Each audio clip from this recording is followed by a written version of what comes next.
Time to cancel the cabal. With Stephen Roberts. On peoplesinternetradio.com. And welcome everyone to another Tuesday evening here. Tuesday afternoon in America, Tuesday evening in Europe and elsewhere in America, elsewhere in the world. I'm Stephen Roberts, and this is Cancel The Cabal on peoplesinternetradio.com. And I'm also on Shake and Wake Radio, thanks to Annie Champagne. I picked up a guest. I've spoken to him 2 or 3 times now, and I've known about him for a few years. He's been a Facebook friend for a few years, and I see a lot of posts come by that he does. He is a 9/11 activist. He's a former airline pilot, captain of American Airlines, and a whistleblower on the 9/11 fallacy, or the 9/11 illusion, as it's known. I want to welcome Dan Hanley to the show. Welcome, Dan. Thank you, David. Stephen. Thanks for having me. You're very welcome. Well, let's start out. I mentioned that you are a former airline pilot and a former American Airlines pilot. You're also a former military pilot. Let's get into your background a little bit, your experiences. Okay, well, I started flying civilian aircraft actually just over 50 years ago in 1968, and my parents didn't have any money to educate me, so I worked full-time for 2 years and paid my way through civilian flight training and got my private commercial instrument multi-engine rating by 1970. Finished up a 4-year degree, and Vietnam War was going on, so I elected naval aviation as my military path. And over a span of 10 years, I flew about 5 different aircraft in the Navy. In 1978, it was actually United Airlines that hired me, Stephen. Sorry about that. I flew with them for a cumulative period of 25 years, and over a span of a 35-year flying career, I flew 15 different aircraft, accruing 20,000 flight hours. But unfortunately, my career ended tragically in 2003 when I spoke out about safety, security frailties, and other issues concerning 9/11. If you'd like me to go into that, I will. Absolutely, we can. Yes. Well, shortly after 9/11, once the dust settled and reports started coming out that these poorly trained and inexperienced pilots were only trained in Cessna aircraft, and only one of them actually acquired a license, I began to doubt the official story, never mind the free fall collapse of both buildings symmetrically, identically as well. And I started noticing huge holes in the aviation security system, and started reporting them via appropriate communicative channels within the airline. At the time, United Airlines was in Chapter 11 bankruptcy, being one of the victim carriers of 9/11. And immediately I noticed I was getting stonewalled. I wrote an email to the vice president of safety for United Airlines, and he contacted my chief pilot. I was flying out of New York at the time, and told him, "You tell that expletive deleted. If he thinks he can do a better job than me on an effective Monday morning, he can be the new vice president of safety." So I thought, whoa, what kind of response is that? So as time went on, between 2002 and 2003, I continued to get blowback anytime I tried to report something, because after 9/11, the airline and the FAA had made promises to aircrew, because I was flying with a lot of flight attendants and pilots after 9/11 who were really fearful, thinking another event was going to occur. And they were actually encouraging me to go forward to the company, because they promised this, like they reinforced the cockpit door, but they promised cameras in the back, secondary barrier protection, air marshals that we didn't see for 2 years out of New York, all kind of things like that. But there were other holes as well that I won't mention in the system. So as time went on, I started developing a correspondence trail just to protect myself, because the blowback was getting worse. I got a call from my union boss saying, "Watch it, Dan, these guys are nasty. If you take it to the next level, you're going to get hurt." Well, I said, "Who are these guys?" He says, "I can't tell you." And then I got another guy I was a management pilot called me and said the company thinks you're a big mouth, loose cannon whistleblower, Dan, and they want you to go away. So I didn't stop there. I decided that since I was going to write the CEO of United Airlines a letter explaining to him that I felt due to the pressures being exerted by the bankruptcy judge and management that somehow the communication processes within the airline have been stifled. So I called my union boss in New York, told him what I was going to do, and he said, please, Dan, let me send it to the union lawyers in Chicago and have them take a look at it. So I said, okay, but I'm not going to sit on it, because he knew this had been going on a long time, and he knew the blowback I was getting. So long story short, I was over at JFK Food Court getting ready to go to London one night when I get a call on my cell phone, and I've got people sitting all around me, so I was kind of limited what I could say. And it was the union lawyer, and he had me on speakerphone with the union professional standards chairman.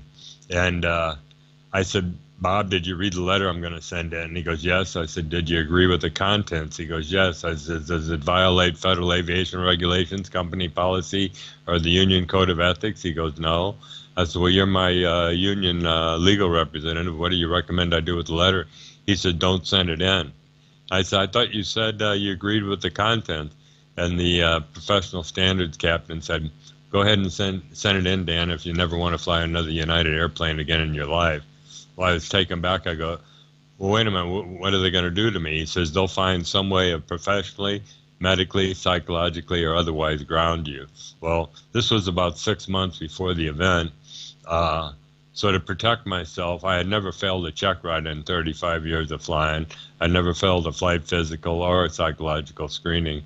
So I thought they're either going to come up with some other method of trying to get rid of me, or they're going to go the psychological route. So to protect myself, I thought I was being smart. I sought out the counsel of the best psychiatrists and psychologists in Atlanta and said, look, here's where I am with the company.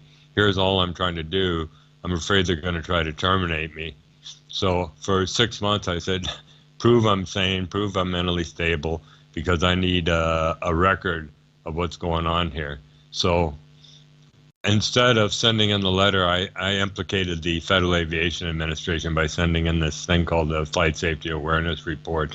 And the day after I did it, I was immediately removed from schedule and told I had to go up to New York. Well, the union had told me, we're not going to follow you in on this if you do anything.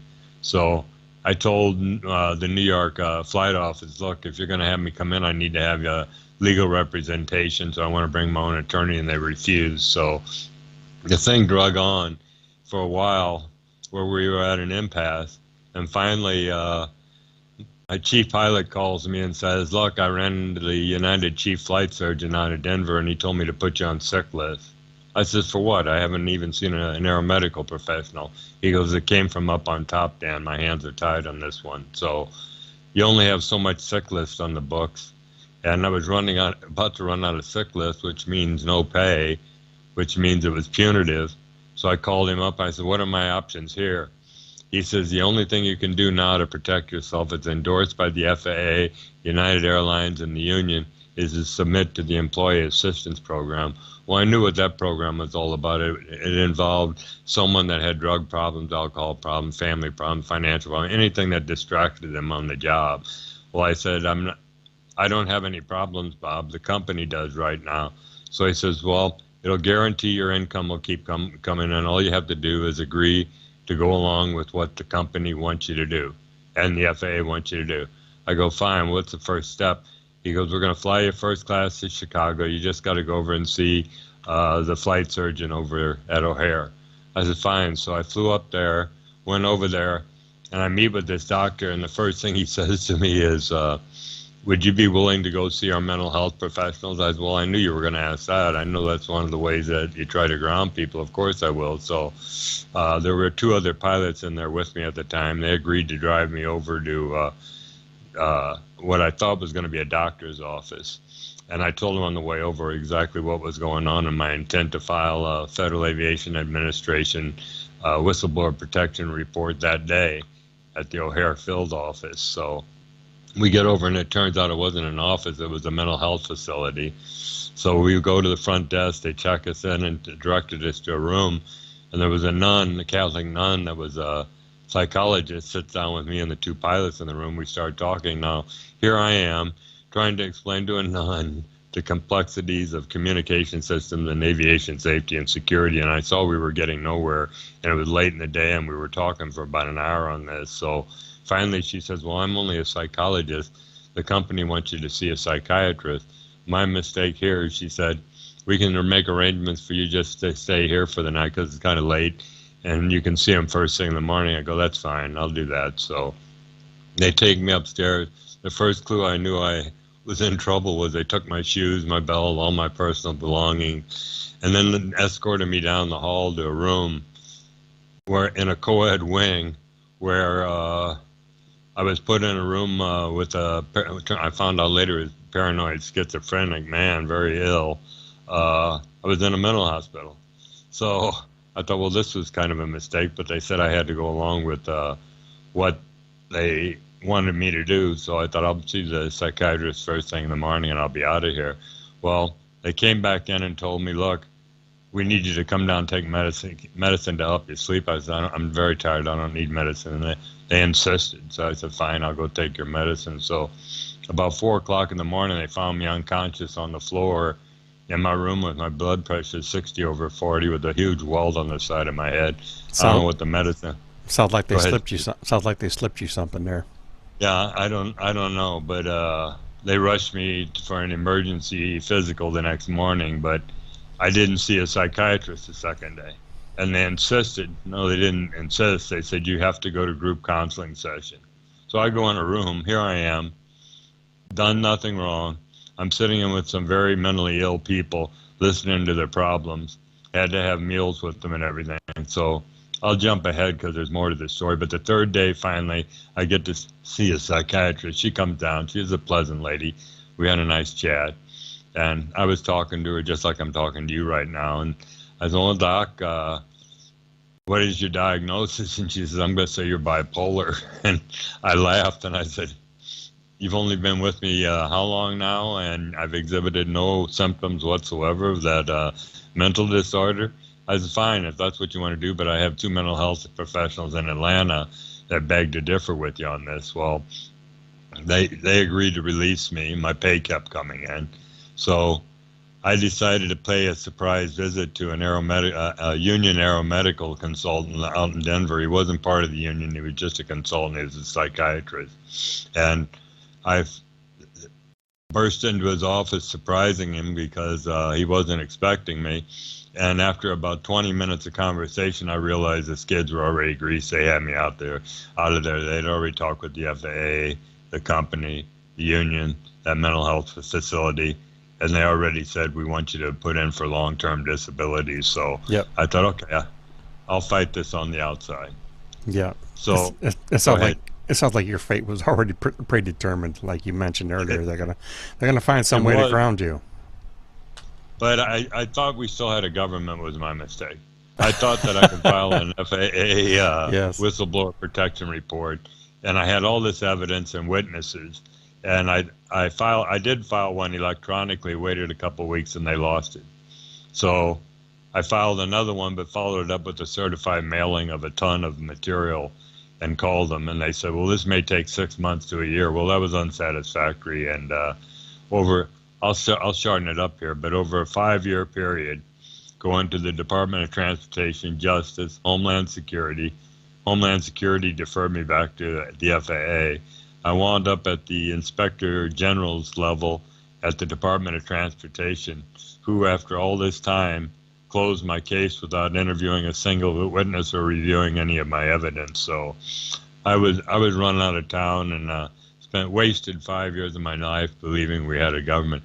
But you got to realize that when I started this at the beginning, I didn't realize the depth and breadth of the corruption involved in 9/11.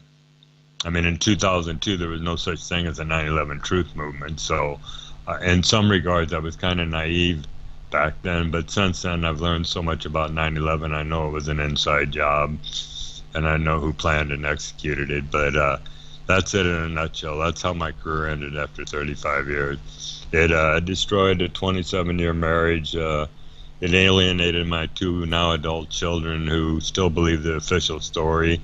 And United was kind enough, they were young then, when I was in that institution, to call them and say, something's happened to your dad, he's in a mental institution. So the stigma stuck, and they don't talk to me today. So that was probably the biggest loss of this whole thing, besides the money I lost in paying pension and stock. So, well, that's a story that is resonated over and over through many different people in many different industries, as far as 9/11 goes, or Right. just whistleblowing goes. I've actually had 7 professors on the show, Dan. 6 of them were PhDs, and each and every one of them lost their tenured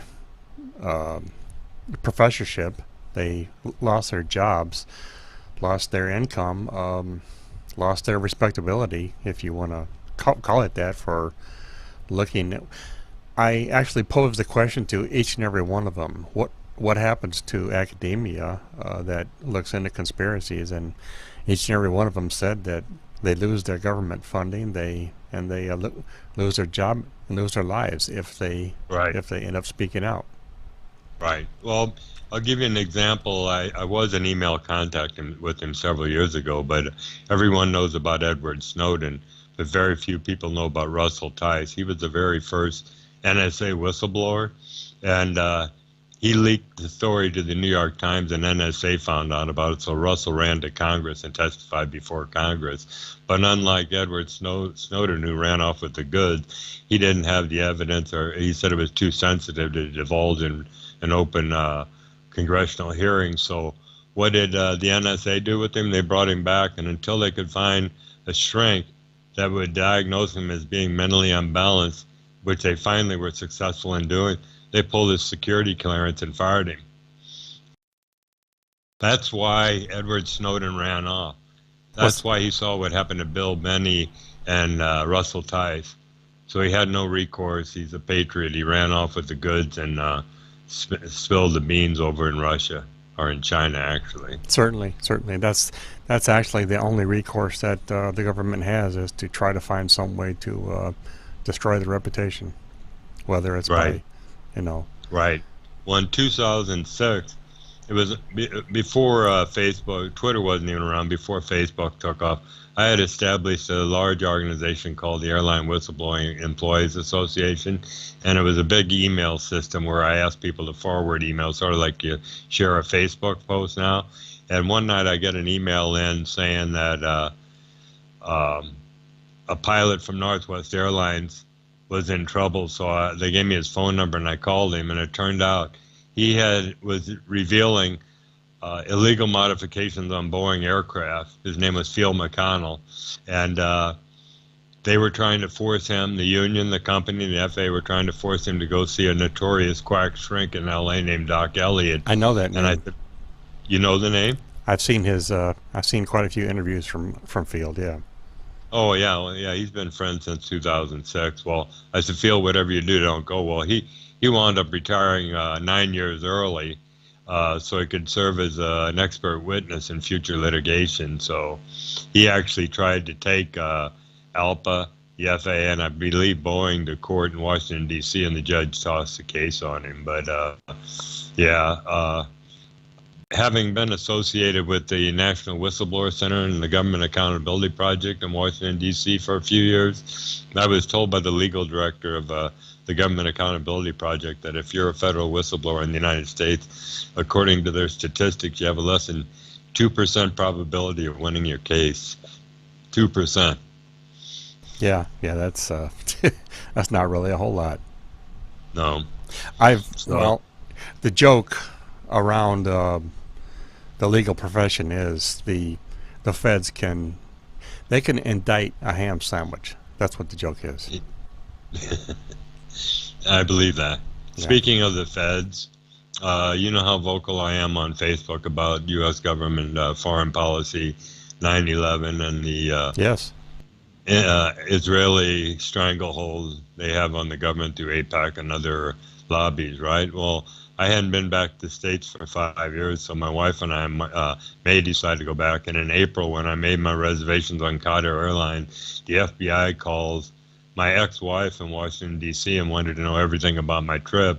And when we got into Atlanta, coming into the customs hall, my wife is a Pakistani, so she had to go over the foreigners line, and I went to the U.S. line.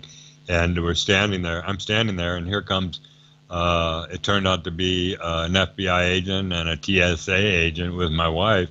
Said, Mr. Hanley, can you come with me? They recognized me from photos, I guess. So they took me in and interrogated me and my wife in a room. Well, they were trying to be friendly. Said, have you ever been threatened? And I said, no. Some people say I'm a traitor because the way I talk about the government on Facebook, I just block them. But no, I haven't been threatened. So we talked about 30 minutes, and I thought that was the end of it. They wanted to know everywhere I was going to be, phone numbers, contacts for each place I was going to be. So when we were leaving the country a month later, I'm walking down the concourse with my wife. Here comes another TSA agent, an FBI agent, and bring us in. They knew everything about me. They knew every Facebook group I had. They knew what I was posting. They knew about my military career. They thanked me for my 10 years service to the country and said they certainly honor my freedom of speech rights. But Big Brother is watching you. And I haven't done anything but exercise my First Amendment rights speaking on Facebook. I realize I speak the truth too much, and it probably is getting too close to it to make them a little uncomfortable and want to talk to me. But I feel like the United States since 9/11 with the NSA spying, Homeland Security, and the Patriot Act has essentially turned into a police state. People are afraid to speak out. Well, that's the thing. After you know, the attacks on the World Trade Center and the Pentagon, they miraculously hit the enter button on a computer keyboard, and 2,700 pages spit out of the perfectly edited and perfectly worded Patriot Act. And exactly, you know that it only took them just 2 days to do that, of course, you know. But all of the original drafting took months and months, and maybe even years and years of the Patriot Act to actually be written. But right, you know, right. Once the attacks came, it only took just a enter of a keyboard, and it spit it out. It was all in the planning stage. And a lot of people like to ironically say it's called the Patriot Act because it basically restricts patriots in America. Right, exactly. You know, we were talking about Phil McConnell, if I could. In 2007, he was the one that first introduced me to the uninterruptible autopilot system. Can we talk about that a bit? Absolutely. Yeah, well, just a real brief history of remote-controlled airplanes. It goes back many, many decades. As far back as I've researched, in 1944, the Army Air Corps launched an operation called Operation Aphrodite using old B-17s, and the Navy's Operation Anvil using the PBY-4s. And they'd gut these airplanes out and fill them with a highly incendiary substance called Torpex, 30,000 pounds of it. And pilots were required to take these airplanes off, but once they got them up in the air, there was an airplane overhead that would remotely guide these airplanes to their targets, which essentially was your early day drone aircraft. As a matter of fact, that's how Joe Kennedy died. There was a short circuit and the airplane blew up in the air in a top secret mission like this. So if you jump ahead 40 years to 1984, the FAA and NASA conducted a joint crash test operation out in the desert using a 4-engine Boeing 720 aircraft, no passengers or crew on board. They remotely took it off, flew it around the pattern several times, auto-landed it before they intentionally crash landed it because they wanted to test crew and passenger survivability in the event of a crash landing. Well, if you jump up to the mid-90s, there was a system developed called the uninterruptible autopilot. And people might find this a little difficult to believe, so I'll preface my remarks by saying if you Google Boeing Honeywell uninterruptible autopilot, you'll get a Wikipedia article that specifically states what the purpose of the system is, and that is to prevent would-be hijackers from commandeering an aircraft in flight by remotely taking control of the autopilot system and safely auto-landing it at one of 108 airports in the world. Well, there's a few misleading statements in the article, because they said Boeing patented this device in 2006, and while that may be true, actually the system was developed in the mid-90s. And they also say in the article that there was a switch in the cockpit that pilots can activate this system in the event of a hijacking. Well, I was flying Boeing products on 9/11. We weren't even briefed on this system, nor was there a switch in the cockpit. So this system, once it's activated remotely, prevents pilots from disconnecting the autopilot. There's one way, you just hit a button to engage or turn the autopilot on, and there's 4 different ways to turn it off. Hit the button again, or there's a small red button on the steering wheel or the yoke of the airplane, and it'll disengage it. Or if you exert a 70-pound force on the yoke or pull the circuit breaker, it'll disengage it. Well, once this uninterruptible autopilot has it, it has control of the navigation system on the aircraft, and the pilots can't disconnect the autopilot even if they pulled every circuit breaker in the airplane. So I can't prove that the uninterruptible autopilot was used on 9/11. But you have to consider the alternative, which is the official story, and that is poorly trained and inexperienced alleged Muslim hijackers commandeered these aircraft without ever having seen the cockpit or flown the airplane, and only having flown Cessna aircraft. Well, having flown Cessnas in my early days, I know what limited knowledge and experience I had at the time. They weren't even proficient at the Cessna level. No, they weren't at all. As a matter of fact, I think they refused one of them to even run an airplane to go flying, and I heard that where 2 of them couldn't even drive a car, could barely drive an automobile. So I just know from flying the 757 and 767 myself and having flown the Cessna that it's impossible. And why did the bulk of the global population buy into this? Because they're not pilots. They can't conceive of the absurdity of this notion that these guys were able to do this. It's ludicrous, and that's why I offer it. Go ahead. I'd like to interject here something. You just brought something up there that the American public don't really grasp the flying of an airplane, but I want to introduce some conditioning, maybe, or some preconditioning thought. I know a lot of us have seen movies and TV shows for 30, 40 years where an airplane is out of control, the pilots are dead or incapacitated or something, and somebody in a tower helps talk a civilian into landing planes. I can remember, I don't know, maybe a half a dozen movies and quite a few TV shows. Maybe that introduction of programming might come into somebody's mind. I don't really know. It could, but I really think because such a small, there's a couple 100,000 airline pilots in the world, and so few of them have spoken out. And I'll talk a little bit later about an organization we've established to follow suit with the Lawyers Committee. They probably don't want to lose everything like you have. Exactly.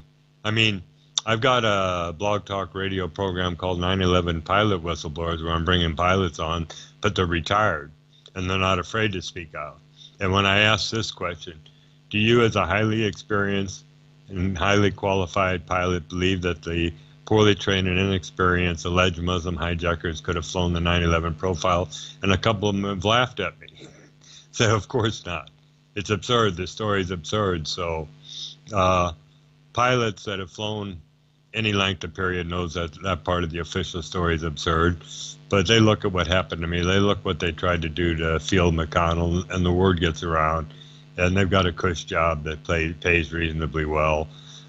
So they don't want to rock the boat, and so nobody says anything. In the meantime, 1 million Muslims get killed in wars that follow 9/11. Yes, all true. All absolutely true. There's one other thing. After 9/11, it didn't sink in at the time because I didn't know about the uninterruptible autopilot. But Bush made a statement at O'Hare. He was making a speech, and they had parked behind him American and United 767s. And towards the end of the speech, I went back and listened to it several times. I'll paraphrase what he said. He goes, "And we're creating new technologies that will enable a remote controller to take control of an airplane and land it safely at a field in the event of a hijacking." Well, he was lying. It had already been developed in the 90s. So, one more lie. Well, I think it probably goes back a lot farther than the 90s. Yeah. I remember, well, I know for a fact that the Nazis in the 1940s were working on remote piloting. They were the ones that actually invented that technology, and they were trying to perfect it. They didn't have it by the end of the war, but who's to say somebody didn't have it in the 50s or 60s? Right. Well, like I said, those two military operations, that was 1944. They didn't run it that long because it turned out too expensive and it wasn't really that reliable. But they did have remote control technology back then. So it's been around many, many decades. So I just tossed it out there as an alternative to the official story because I'll go to my grave knowing that that's what happened. Right. Especially the Pentagon profile. Yeah. Where they arrived overhead at 7,000 feet and did a corkscrew 330-degree turn to arrive at ground level to hit the budget analyst office that killed over 30 of them that were investigating the $2.3 trillion that Rumsfeld announced was missing the day before. So it all stinks to high heaven. Yes. Well, that 2.3 trillion ballooned to over 9 trillion for the Pentagon coffers, and I think it's currently like 21 trillion for all the rest of America. Yeah, that's incredible. Although there are some people that say the estimates are quite low at 21 trillion. They actually believe it's probably closer to 90 or 100 trillion. Holy cow, that's unbelievable. How do we keep functioning? Print well, more money. Printing more money. That's all they're doing. Yeah. Yeah. Backed by nothing. Well, one thing that a lot of people don't realize is, well, they do realize that 9/11 was the biggest criminal act on U.S. soil in its history. But what they don't realize is that there's never been a criminal investigation into 9/11. No. The area was cordoned off. Chertoff was in there. Yes. They hauled all the metal away to China at the low market rates and sold it to them. The trucks started coming in immediately. Right, before any forensic evidence could be gathered. There were actually reports that 200 plus trucks were across the bridge in New Jersey waiting to be brought in mysteriously. Yeah. Wow, I hadn't heard that one before. Yeah. But to date, well, up until this year or maybe late last year, there's never been any legal process to bring forth evidence. You and I are both on Facebook, and I hear everybody out there that has mounds of evidence, but nowhere to go with it. Yeah. Where do you take it? Yeah. What do you do? File a federal complaint with the FBI? Yeah. Do you know that the government, Bush and Cheney, actually said, well, we're not going to have no investigation. We don't really need an investigation because we just told you what happened right there. We got it all wrapped up in a nice little package. Right. So then they decided to say, well, okay, we'll give you about $4 million for the investigation. And then people cried and screamed even louder. And I think it ended up, they spent more money investigating Bill Clinton and Monica Lewinsky on the White House yep, that's a fact. Sexual scandal than what they did on 9/11. Same with the space shuttle explosion. They spent more money on that than the 9/11 Commission. Yeah. And so there is some promise on the horizon. For those of you who haven't heard of the Lawyers Committee for 9/11 Inquiry, a group of lawyers got together and gathered together all these groups that do have evidence, like Architects and Engineers for 9/11 Truth have over 3,000 architects and engineers worldwide that are demanding a new investigation because they claim it was structurally impossible for those buildings to collapse from top to bottom. I'm on that list. They were built. Pardon? I'm on that list. Oh, you are? I didn't know that. Yes, I am. I'm on that list. Yep. Okay, well then you know everything else I'm going to tell you because... Go ahead and explain it to people, though. Go ahead and explain it. So, okay, yeah. I'm in email contact with Dr. Niels Harrod. He's a 42-year farmer. He's retired now. He's a professor of chemistry at the University of Copenhagen. And he was the one that, along with other scientists, collected dust samples from the 3 World Trade Center building debris field. And he analyzed it using the scientific method and published a peer-reviewed article that has for 10 years gone uncontested, proving that a highly incendiary substance, military-grade substance called nanothermite, was found in the debris field of the 3 World Trade Center building. Now, there was molten iron seen pouring out of the building, and people say, well, what's wrong with that? Of course, there was a huge fireball. Well, the problem with that is jet fuel only burns at a temperature of 1,500 degrees, where iron melts at a temperature of 2,750. Well, there's also... Go ahead. There's also the fact, Dan, that office fires or building fires only reach 800 to 850 degrees maximum. That's all there is. And the fire was almost out too. Yes, I mean, it was. It was a huge fireball, and then it was almost out. It was very, very black smoke coming out of there. That actually indicates about a 300 to a 350 degree fire was in all of the floors of both buildings. And that's it. Wow. Yeah. Yeah, and I was going to say something, and I lost my train of thought about. Yeah, I kind of messed you up there, didn't I? No, you didn't. No, you didn't. The molten lava, or well, yeah, the molten lava in the basement, and the molten fire. metal? I mean, it burned down there for weeks, and there's 118 firemen on this 9/11, the committee for 9/11 inquiry, that claim they heard explosions before and as the buildings were coming down. So they're only focused on their suit. What they've done is collected over 50 evidence packages and submitted it to the district attorney for the Southern District of New York, a guy named Jeffrey Berman, and they forced him to convene a grand jury investigation into this. So it's been several months since they've submitted that, and no action's been taken. So in the very near future, the Lawyers Committee is going to file what is called a mandamus writ of petition with the Department of Justice, compelling them to commence this investigation. So I'm in contact. I'm not working directly with the Lawyers Committee right now. I have spoke with Dave Merriwinkle, the chairman of the committee, but following their path, because there are pilots out there that are willing to testify these pilots couldn't have flown the airplane, what we're doing is going out and searching globally for military, active or retired military or airline pilots who are willing to sign a sworn affidavit saying these poorly trained pilots couldn't have flown the aircraft, with the intent of submitting this to a district attorney in hopes of getting a grand jury investigation started with regard to the pilots. So if you are a pilot out there listening, regardless of your experience level, we've got a blog out there that's exclusively designed to contact us. It's called, if you go 911pilotwhistleblowers.blogspot.com, there's a contact us box in there. You just fill in your name, email address, and give a brief resume, and your phone number would be helpful with the country code, and we'll get in touch with you via phone and explain in detail what the program's all about. So right now we've got quite a few pilots that have come in, but we want more. The more the merrier, and the better we have a case that we can go forward with. So anyhow.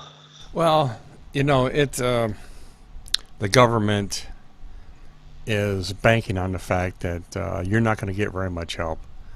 And even if you do get a few pilots, they're going to, well, they're just going to criticize them in the same way that they've criticized you, and they're going to try to ruin their lives the same way that they've ruined yours.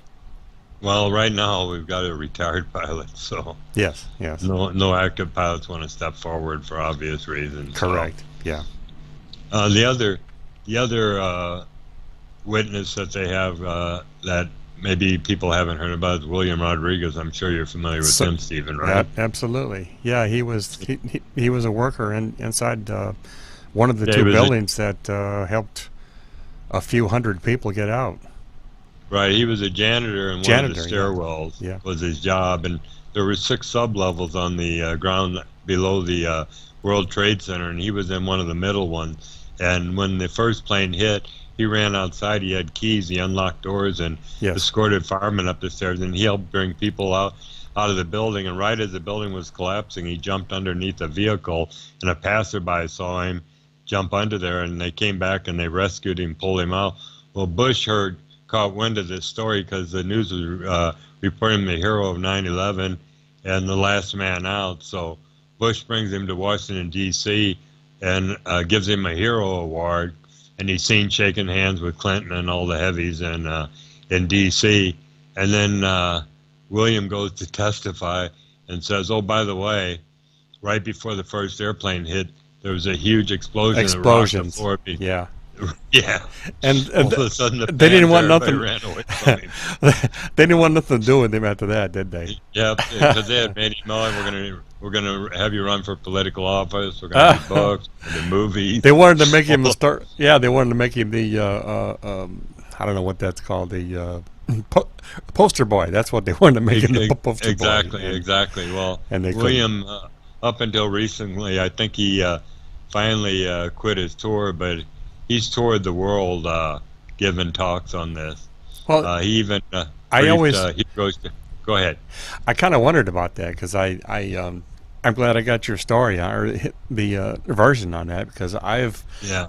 I've seen all those pictures and I've seen all of the videos that he's made and I know he knows what the truth is. So I mean, Right. I couldn't really put in my head why he would be going to the White House and talking to Bush or Clinton or whoever that Yeah. is in government. It didn't really make sense to me until you just It's the same thing they tried to do with that. I can't remember the former pro football player turned Army Ranger that was killed by Pat friendly Tillman. fire. Pat Tillman. That wasn't Pat friendly Tillman, fire. Yes. They That tried wasn't to do the same thing with him. that wasn't friendly Make him- fire. That was It was? that was 3 bullet hits right to the back of his head. Really? Yes. A lot of people don't even know that. Yeah. That's believable. He was actually emailing back and forth to his family. He was part of the Army crew that was protecting the poppy fields in Afghanistan after Okay.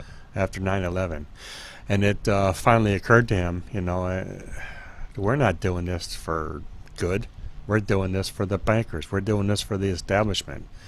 And he wanted to quit the Army and come back and expose them. And they said, Wow. no, sorry, you're not going to do that.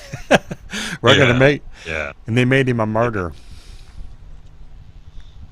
Yep. That's what they do. I'm sure you've heard of Philip Marshall, right? The former United Airlines Boeing 767 captain that had written 2 books on 9/11. Was about to publish his 3rd one when they found him, Yes. his 2 kids, His the 2 family children. dog murdered. Yes. And they yes. called it a murder-suicide out That in was California. Oh, Yeah. California? I thought that was New Mexico or something. But yes, I do remember that, yes. Yeah, He was a whistleblower too. Absolutely. yeah. One of the Dangerous- bigger dangerous ones. bit. I'm trying to remember his name. I've actually got his book, so I might just get the book and tell you about his story too. But go ahead and continue for a second there. Yeah. Well, besides myself and Phil McConnell, because of this Whistleblowing Airline Employees Association that I established, I ran into several other pilots.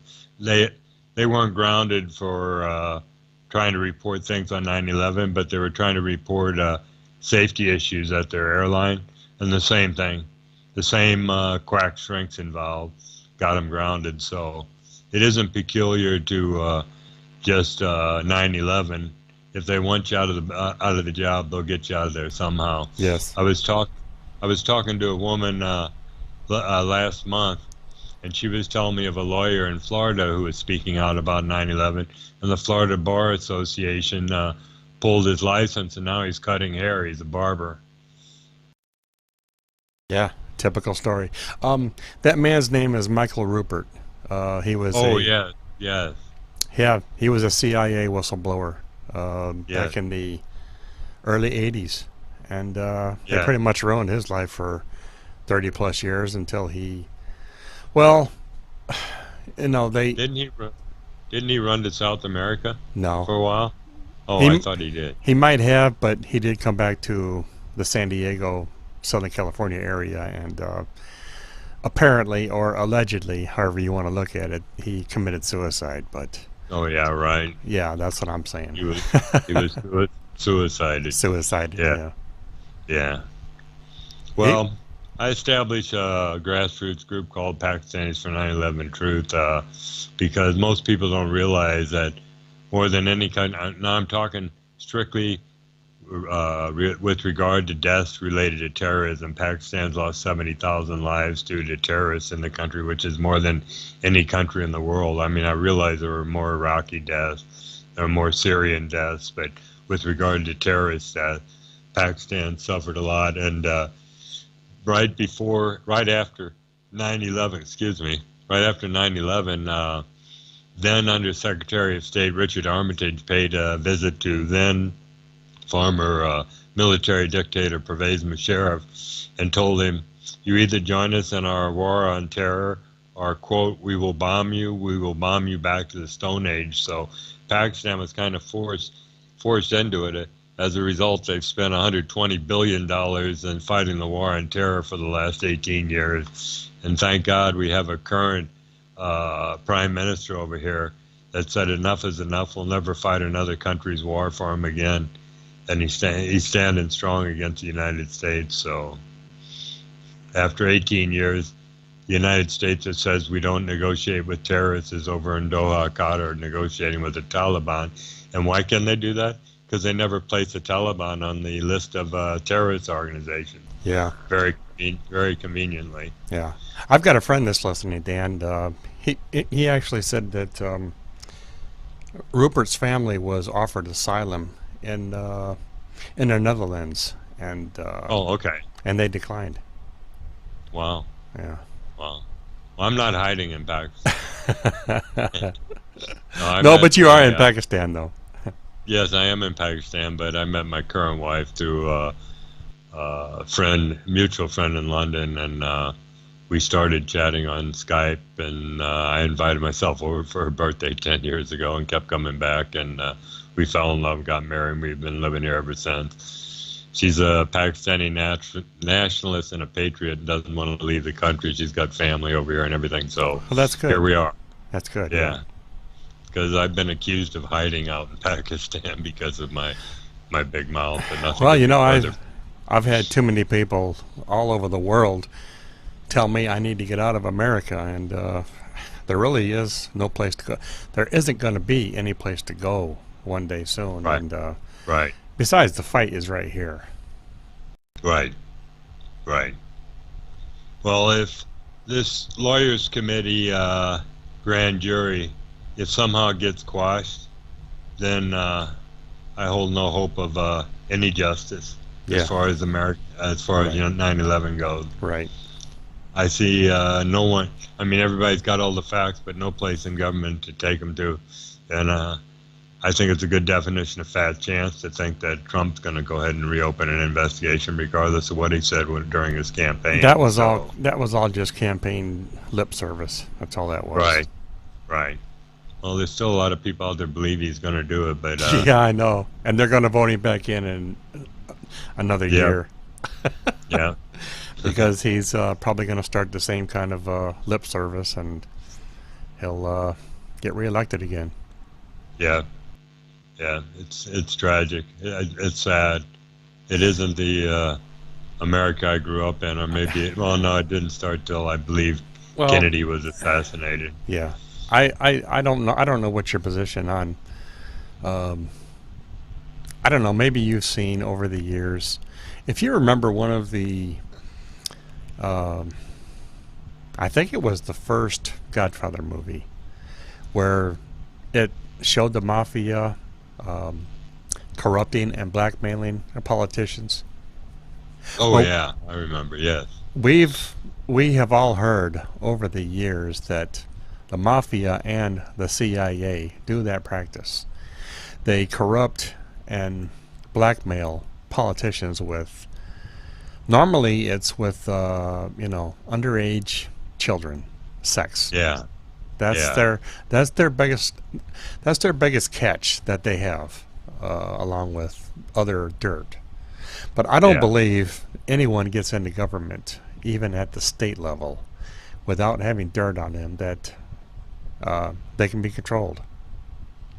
I Right. really don't. And I know I was going to go somewhere with this, but I've already lost track of that thought. But Yeah. it just ties up into the corruptive system.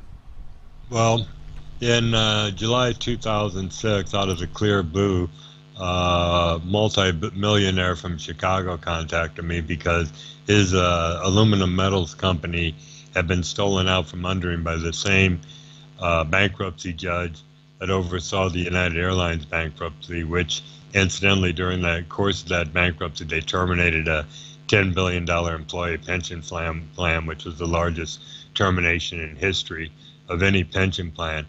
And this gentleman named Michael Lynch had evidence and was working with lawyers across the country to prove that this chief bankruptcy judge was mobbed up and oversaw a $40 million bribery fund for 3 other federal and 6 state judges in Illinois. So he asked me to team up with him. Of course, when I heard mafia, I didn't want to get involved. So I went back to the unions and said, hey, look, we've got this evidence here. Well, they didn't want to have anything to do with No, it they didn't. either. Well, he said to me, if you go visible with this, you have to stay visible or they'll kill you. Yeah. So I Did you during that actually? Pardon? Do you actually know that Hillary Clinton's father was one of the lead lawyers for the Chicago mob? Oh, really? Yeah. No, I did not know that. Oh yeah, a lot of Americans don't. Oh, yeah. Well, that's Rosemont, Illinois, where she's from, and that's Uh-huh. the seat of the mob in Chicago is in Rosemont. Yep. Even the mayor is mobbed up, or he was back when I was doing Yes. all this stuff. So Daily. yeah, Yes. I spent 5 years I was trying to expose what happened to me. I was also involved with this, and I've got a blog called Whistleblowing Airline Employees Association blog. It's got tons of correspondence that I sent to everybody, including Obama and Durbin in Illinois. They were the senators there at the time, and I actually got a response back twice from his special secretary, Joan Curry Leonard was her name, telling me, we've received your information. I sent him a whole packet. We've received your information. Please refer. You're not an Illinois resident. Go to your home state of Georgia senators. So I wrote my home state of Georgia senators and called them. And my Senator Saxby Chambliss, a Republican, says, I'll get right on this and get right back to you. And he comes back and says, in a letter, he says, I, as a U.S. Senator, have no jurisdiction over matters such as these. So I thought, that's it. 5 years. I finally gave up. I was pretty naive starting into this, but Yeah. just during the course of 5 years, I learned just how corrupt the system is. Absolutely. Well, Dan, we probably only got about 2 minutes left here, so Okay. if you'd like to Thanks say again something for in having ending. me. Well, I would just like to say thank you for having me. And again, if there's any pilots out there, another way to contact me, if you Google Captain Dan Hanley, the first thing that pops up is who is Captain Dan Hanley. Uh-huh. If you click on that link, it'll take them to my Pakistanis for 9/11 Truth blog. There's a contact us block there. You can contact me that way also. That'd probably be the easier way at this point in time. uh-huh. But I appreciate you having me on the program. Hope I didn't talk too much, Stephen. No, you're fine. You're fine. Yeah. It was nice talking to you and nice meeting you. Yes. I have to go take a nature break here, and then I have to get my next guest, too. So I thank you for coming on. No, thank you, Stephen. Take care. All right. Bye-bye. Be right back, everyone. Time to cancel the cabal. with Stephen Roberts on peoplesinternetradio.com.